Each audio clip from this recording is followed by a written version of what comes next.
Just talk among yourselves.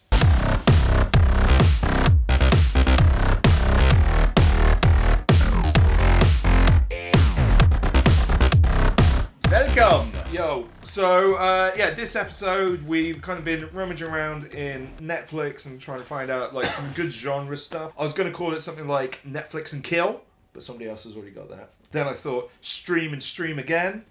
Somebody's already got that. Let's call it Netflix reviews. Title Pending. That's what it's called. This segment's now called Title Pending. Netflix's Kin, K-I-N, 2018 from Jonathan and Josh Baker, who I guess are related. I mean, otherwise it's massive coincidence, yeah. Or maybe husband and husband. Chased by a vengeful criminal, the feds and a gang of otherworldly soldiers, a recently released ex-con and his adopted teenage brother are forced to go on the run with a weapon of mysterious origin as their only protection. It's basically sci-fi film of the subgenre where kid gets futuristic lasers. Yeah, I kind of put it down. It felt like an 80s kids film wrapped around like a gritty family drama sprinkled lightly with some more sci-fi fuckery.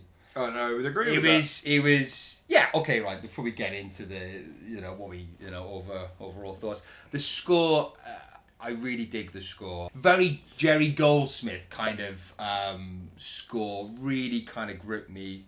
It was shot really well. Loved the colours in it, all that kind of neon stuff, very 80s. Sexy blue and pinks. Yeah, really enjoyed that. Some key performances from James Franco. Yeah, really good in that. Really good. Kind of harking back to his Spring Breaker character. Yeah, plays this really kind of jokey, playful, but then underneath, almost like a Ben Kingsley kind of role. But underneath that, it's like he will kill you in an instant kind of thing. So enjoyed that.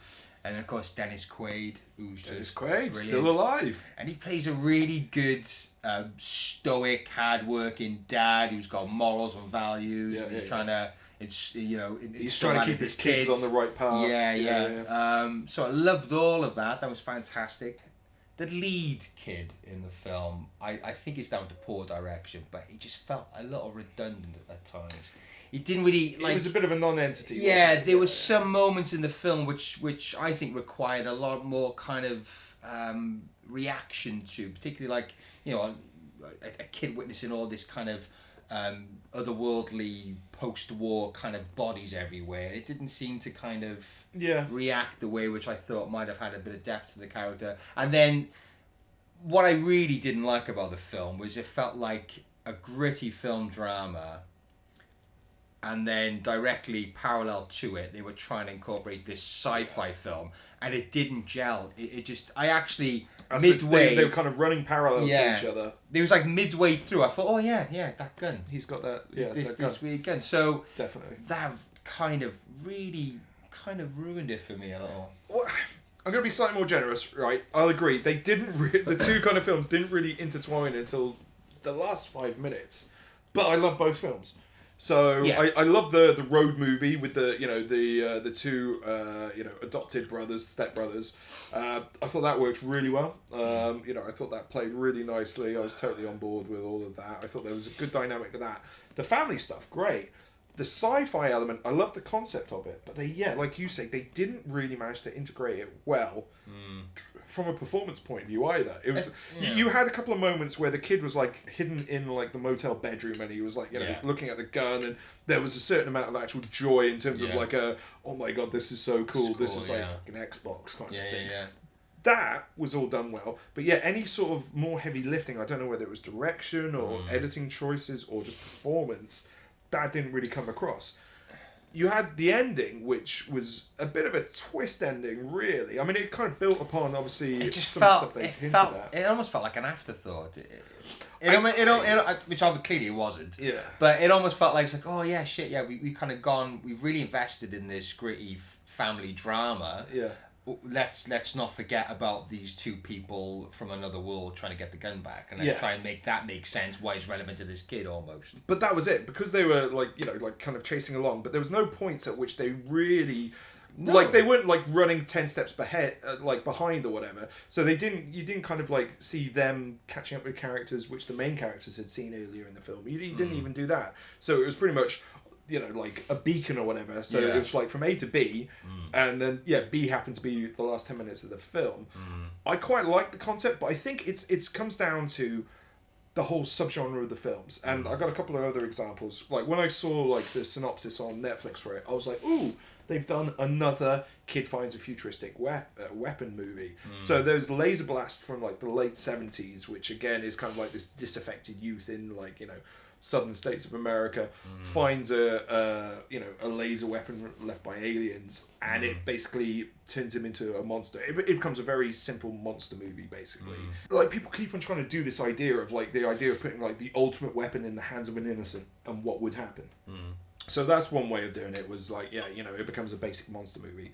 Then in the late 80s, early 90s, there was a film called Deadly Weapon, which took more of like the teen angsty kind of way. So this, again, southern states of America, like this bullied kid finds this laser weapon, and he's kind of like this sci-fi dreamer nerd as well, and he's like, okay, what am I going to do with this? He convinces himself once he finds it that he's actually an alien and he's like a star child destined for great things.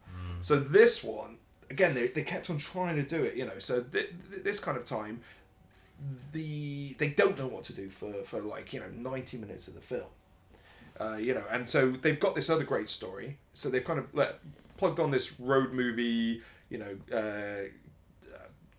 kid and older brother on the run kind of story, and then they've kind of like just like grafted that onto this like the laser weapon thing. So at the very end, let's not do spoilers because it's still relatively new, they try like bring it back. I actually quite liked the ending for it. It didn't feel kind of natural based on everything else we've seen. It felt a bit like, oh, okay, that's a cool little concept, and I'd love to see the sequel where the last 5 minutes kind of pays off more.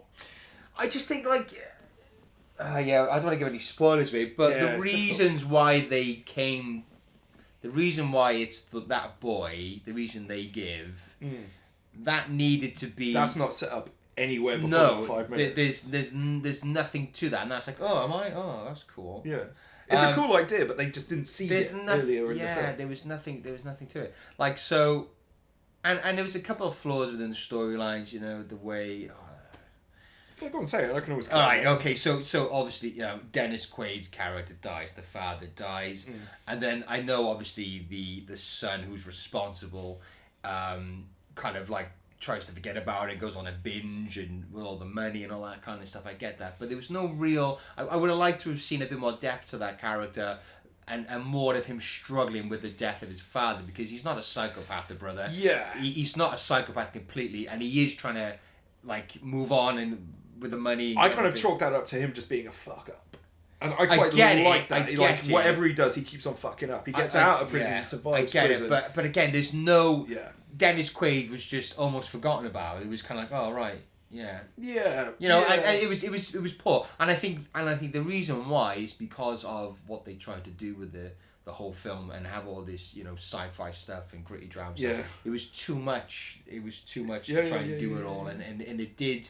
I think it would have been a really good all-out sci-fi or a really good gritty drama, and I think if they just picked one, that would have been a good. They could have almost made two separate films, but they tried to graft it on. Like the main ending. Not talking about the last 10 minutes, which is kind of like this epilogue. The main ending is pretty much a gritty, non-sci-fi remake of like the police shootout in Terminator. And there's no sci-fi elements until the very end, where they kind of go, right, we've written ourselves into a corner, let's wrap it up, let's bring back that sci-fi element, which again I liked. It's just the two didn't mesh together particularly well. I really like James Franco, I really like Dennis Quaid. It was shot really nice, and the music was very good. That kind of took me back a bit.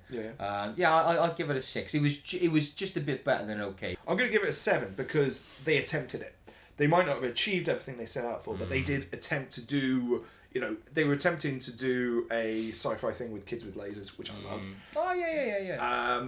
I thought the road movie element worked really well. That's the thing though, isn't it? I would have loved that, a modern day kind of version of that. I'd rather a ambitious but flawed film than, say, something like Killer Ants, where they set the goals pretty low and they achieved it.